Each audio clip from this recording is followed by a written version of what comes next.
Broadcasts of HIKI NŌ are made possible by the support of viewers like you. Mahalo. And by Bank of Hawaii Foundation, investing in Hawaii's future by promoting collaboration, critical thinking, and other 21st century skills through HIKI NŌ.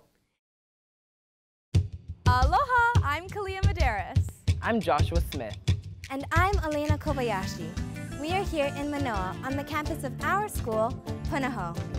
Home base for today's episode of HIKI NŌ, the nation's first statewide student news network. HIKI NŌ means can do, and you'll see just what students from our team of schools can do. This episode's team is made up of intermediate and high schools from 4 islands. From Kauai, there's Kapa'a High School. On Hawaii Island, we have Kamehameha School's Hawaii campus and Hilo High School. From Maui, we'll hear from Lahainaluna High School. On Oahu, there's Ka Waihona Public Charter School in Nanakuli, Aliamanu Middle School, Moanalua High School, and of course, Punahou School, home of the Buff and Blue. On this show, you'll hear from diverse voices across the island chain, telling stories that connect communities on HIKI NŌ. Can do. Before we introduce our first story, we'd like to recognize the grant organizations that made HIKI NŌ a reality. They believed that Hawaii could create the nation's first statewide student news network. They put their faith in us and said, can do. To them we say, mahalo. Now on with the show. Welcome to Punahou School, the largest independent K-12 school on a single campus in the country, and the oldest independent school west of the Mississippi. Our beautiful campus sits on 76 acres on the edge of Manoa Valley. On December 8, 1941, with the United States of America at war, Punahou's campus was used as a command center for the U.S. Army Corps of Engineers. Cook Hall, which was an office and contained the school's switchboard, was transformed into the center of operations. The athletic fields were used as parking lots, and barbed wire surrounded the entire school. Punahou students' classes were split between spaces in Manoa, Waipahu, Kahala, and Nu'uanu until World War II ended in 1945. Now, more than 60 years later, military communities in Hawaii continue to be an important part of local schools. Our first story takes us to Aliamanu Middle School, where the majority of students belong to military families stationed in Hawaii. Jade Douglas has the story. At a glance, Aliamanu Middle seems to be like any other school in Hawaii. Upon a closer look, you'll find out that there is something different about the students. You see, here at AMS, a majority of the students are military dependents. It's different, I guess, because like all people coming and leaving. Aliamanu is part of the Radford Complex area of schools, which has some of the highest concentrations of military-impacted families in Hawaii. There are just over 700 students at AMS, of which 75% are military. When Mrs. Pili Leloy started teaching at AMS in 1971, it was a bit different. In the 70s, I think our campus was very homogeneous. It looked like any mainline school because we didn't really, with 90% military, we didn't have a very large local population, but now we do a lot of projects and teaming, and the kids have to work in groups, where before when you've got a class of 48 or you got a class of 35, you don't have that time to break kids into groups and have them work together. But I think now, because we have just a smaller campus, less people, then you get to know each other as people, not just, well, you're in the military and I'm a local kid. Life for students at AMS presents many challenges. Depending on their parents' orders, military students could be living in Hawaii for years or just weeks. For the local students, that means they're often faced with friendships with uncertain futures. In 3rd grade, I had a military friend and we became really close. And then in 4th grade, she had to move. And it was really hard for me. I know there's one guy, Joe Pigeon. He never left yet, but hopefully he doesn't. My friend's name is Vi, and we met because we signed up on the same football team. Being friends with someone that's local, they talk different and they look different, but at the same time, it's the same for them towards us. We look different and we speak different than them. But in all, people are people. It's no big difference, no big deal. Extracurricular and recreation activities are some ways in which students can get to know each other. Even technology like texting and Facebook plays a part in bridging the gap between local and military students. It allows students who live on secure military bases to keep in touch with their friends who don't have base access. I've seen lots of kids, local and military, hanging out together, so I think it is what you make of it. Some of the people don't like people coming over here. I really don't know why. It's just people, man. Just like, come on. Despite what most people may think, here at AMS, it doesn't really matter whether you're military or local. This is Jade Douglas from Aliamanu Middle School for HIKI NŌ. If you'd like to stay connected with what's happening on HIKI NŌ, log on to our Facebook page.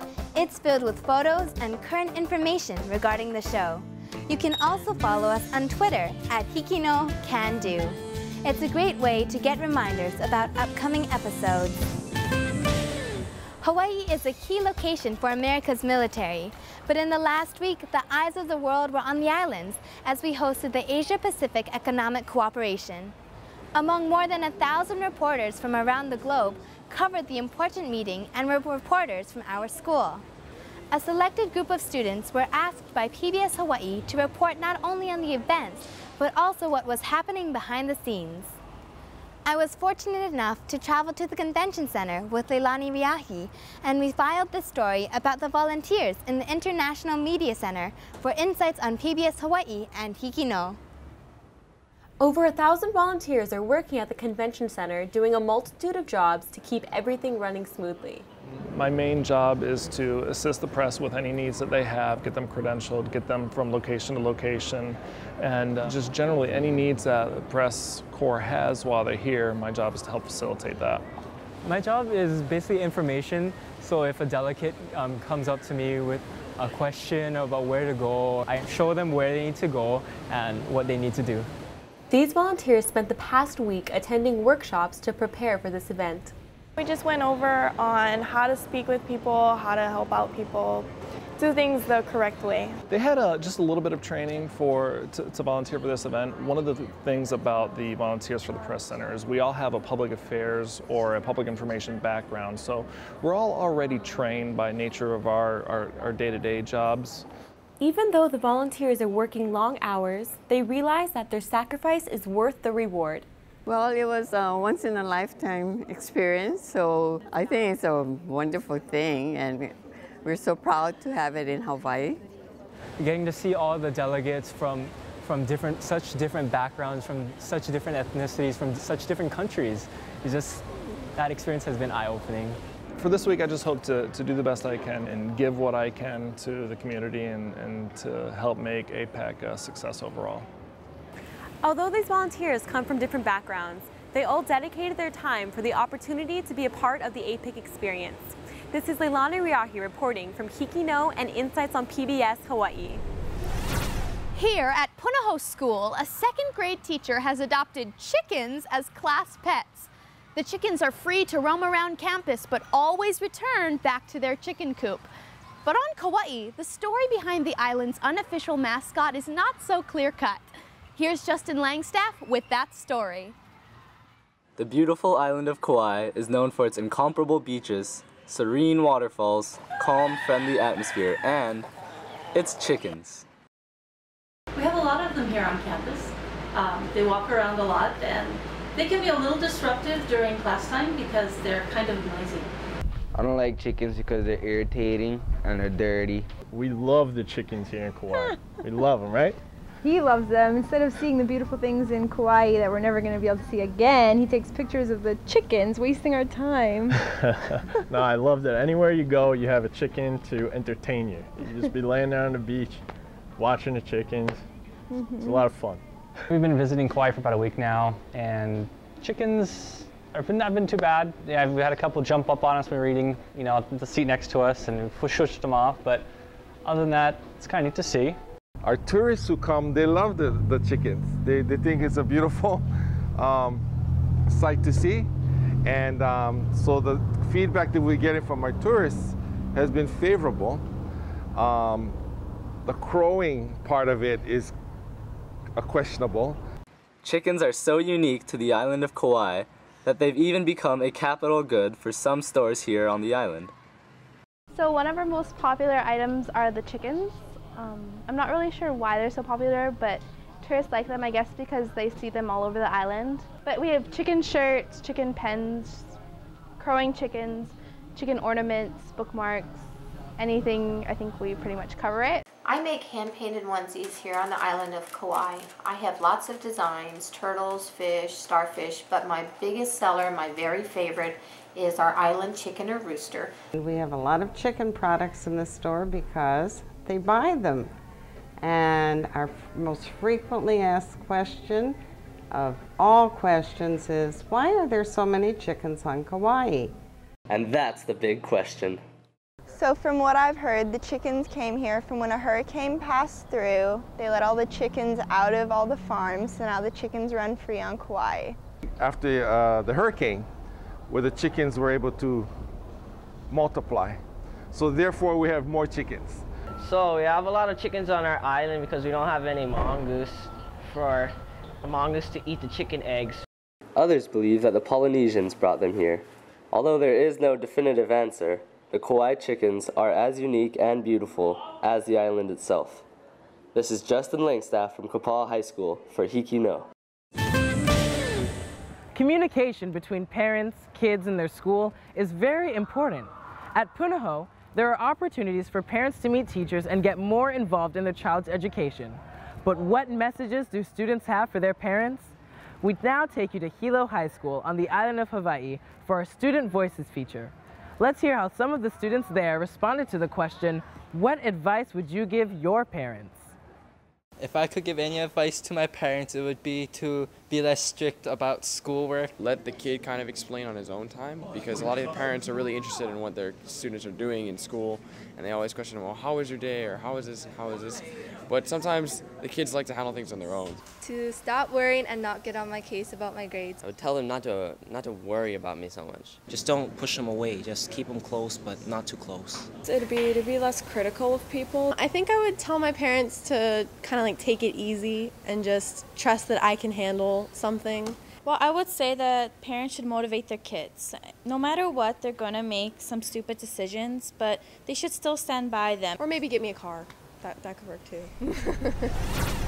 Here at Punahou, we have our very own glass blowing and ceramics workshop, where students who are taking pottery, ceramics, sculpture, or glass blowing can come in and create beautiful pieces of artwork.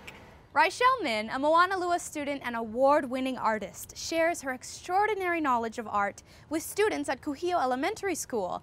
Jody Yafuso has her story. There are great artists out there, but just, they don't even know it. Rachel Min, a Moanalua High School senior, was one of those artists. I don't think I would have pursued art if my mom hadn't forced me when I was 5 to go for this art contest. That childhood experience sparked her passion.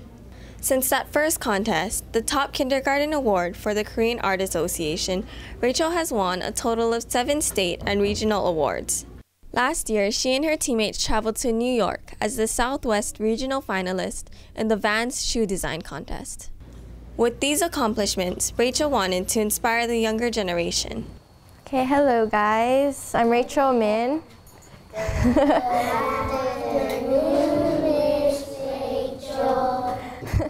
This October, Rachel returned to where she got her start. And when I was in kindergarten all the way to 5th grade, I attended Kuhio Elementary School. She wanted to return to share her passion and possibly inspire the young artists at Kuhio. I plan on just, working with them. You don't know how it looks like? Even if you use your imagination? Really? Try to do something fun because I think just talking to them would be pretty boring. Give it a happy face. I'll draw that one after too. It's not enough. Shouldn't your shark have more friends? He looks lonely. Alright, after you finish the water then. I really like what you did before. Why did you erase it? She wanted to inspire a new generation, and she did just that.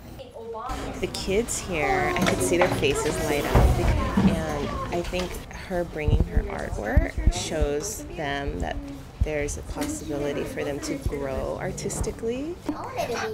You want to be an artist too? Yeah. It's okay, you guys all could be artists maybe one day. Rachel hopes to make her mark on the world one day as a professional artist, but she's already leaving students at Kuhio with impressions that go far beyond the canvas. This is Jody Afuso from Moanalua High School for HIKI NŌ. If you'd like to stay connected with what's happening on HIKI NŌ, log on to our Facebook page. It's filled with photos and current info regarding the show. You can also follow us on Twitter at HIKI NŌ Can Do. It's a great way to get reminders about upcoming episodes. Here at Punahou, Kuahelani serves as the school's Hawaiian Cultural Center. From Hawaiian culture classes to our after-school Hawaiian arts program, our island's traditions are celebrated throughout the school community and throughout schools across the state. The next story is from Lahainaluna High, where Paige Pashan shows us how to make a traditional tea leaf lei. In the olden days, Hawaiians believed that the tea plant contained powers that could heal and ward off evil spirits. Nowadays, the tea leaf lei is used as a gift that you would give to someone on special occasions. Debone or remove the spine from your leaves. Wrap the halves in newspaper to freeze for a few hours. Now to make our lei, we take 2 halves and tie them in a knot. Begin twisting the leaves like so. Make sure you are twisting in the same direction and then start twisting them together. Now the tricky part, adding a leaf. Watch closely.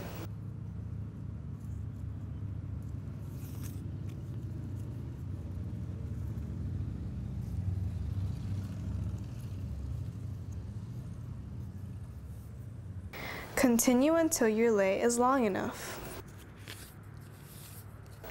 Tie the end in a knot and stick it through the loop you made.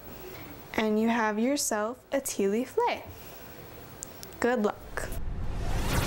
The hala tree on the seal of Punahou School is a reference to the legend of Ka Punahou. An old couple once lived amongst these Manoa mountains but walked many miles to get fresh water. One night, the old woman dreamt about a spring flowing from the hala tree by their home. With the help of a friend, the old man set out to loosen the hala tree from the dry earth. With perseverance, strength, and help from their aumakua, the men managed to lift it from the ground and fresh water flowed forth. The spring was named Ka Punahou, the new spring, and is a central part of our campus life. The hala tree and lily pond both are symbols of the school. However, the water in the lily pond is not as clear as it used to be. Students, faculty, and staff continue to research causes and solutions to keep the fresh water source clean and clear. But what about the waters that surround our islands? Hannah Trainer of Kamehameha School's Hawaii campus takes us on her journey to learn about the trash in our oceans. During the weekends, I like to stroll the beaches looking for broken pieces of glass, bottle caps, and other marine debris to use for my art projects. While working on my art project, I was wondering how serious marine debris problem is in Hawaii. There's about a mile or two stretch of beach that literally is covered in trash, from plastics to net balls, and that's all because of the way the currents and the gyres work to push everything around and up on that earth. There will be a point when possibly some of that trash or whatever is left over from the tsunami may come ashore here in Hawaii. According to models conducted by the International Pacific Research Center at the University of Hawaii, debris may reach the northwestern Hawaiian Islands by winter 2011 and the rest of the archipelago in 2 years. Here on the big island of Hawaii, we're very unique in that we've got some really drastic currents and gyres where they'll spin around coming in and out off of the coastline, and then they eventually will dissipate. But they do form areas out there where, again, can bring stuff together depending on the way that's turning, can also create upwellings and downwellings. So they're very interesting. It's something that we're really taking a look at because these gyres may play a very critical role as far as fisheries go. We're looking at a lot of different things and how gyres may be influencing populations of a lot of our different aquatic animals around the Big Island. animals, such as the monk seal, get entangled in debris, primarily derelict fishing gear such as nets. These can trap marine animals beneath the surface, causing severe damage and sometimes even death. But, surprisingly, the trash has helped some local fishermen. It will be beneficial to some of the trawlers that are looking for mahi-mahi because they're looking for floating objects in water. And any kind of floating object that can harbor a mahi-mahi is beneficial to the fishermen. You know? If you find it floating in the water after a year or so, it'll be your luck to find it because it's usually full of fish underneath it. It's a food chain. It's like a buoy. And the trash that is collected is now being used to help power local homes. What's really cool is they actually use the marine debris that's collected for H-power. So it's kind of a nice thing that we're actually taking this trash that would normally just be filling up the land dumps, and they're actually producing energy or electricity over on Oahu with that, the nets and stuff that they're burning that they pick up off the beaches. So it is being used for an alternative source of fuel at this point too, which is kind of nice. Whether it is on a large scale, like marine debris, or on a small scale, like my art project, we are finding ways to create something positive out of something negative. From Kamehameha School's Hawaii campus, this is Hannah Trainer reporting for HIKI NŌ.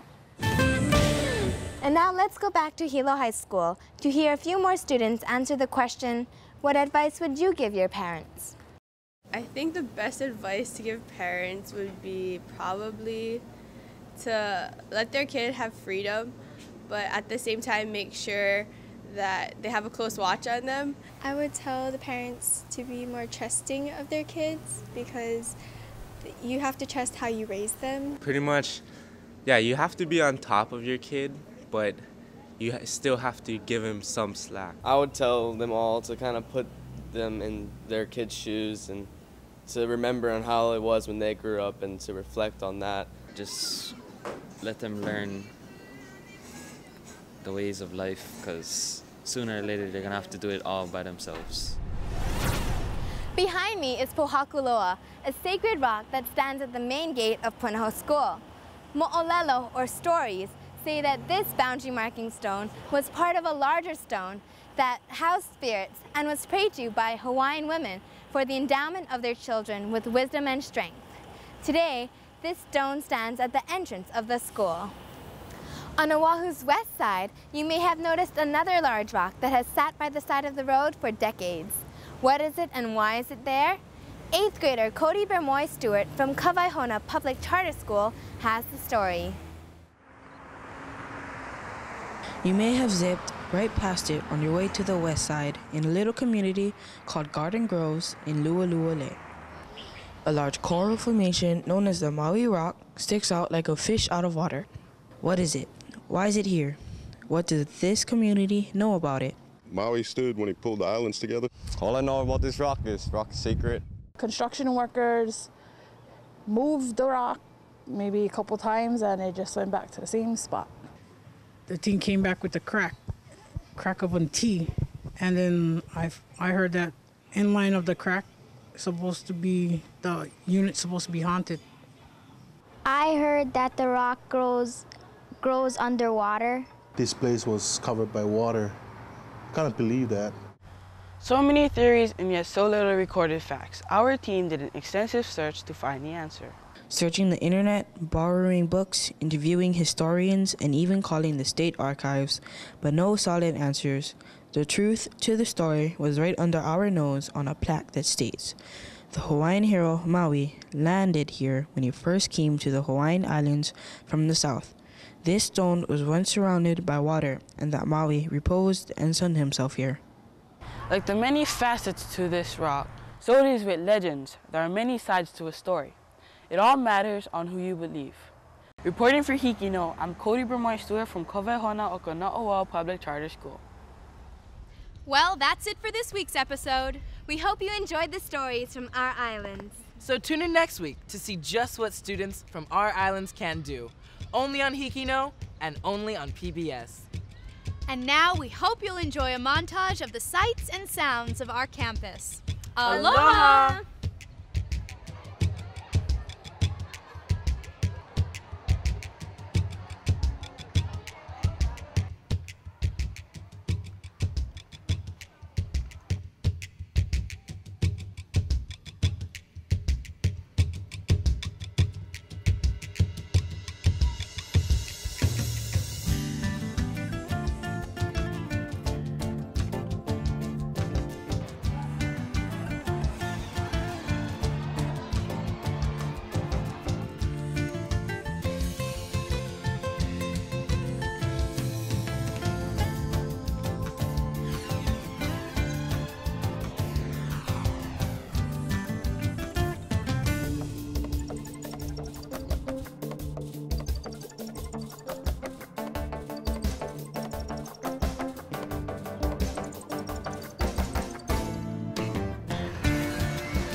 Broadcasts of HIKI NŌ are made possible by the support of viewers like you. Mahalo. And by Bank of Hawaii Foundation, investing in Hawaii's future by promoting collaboration, critical thinking, and other 21st century skills through HIKI NŌ.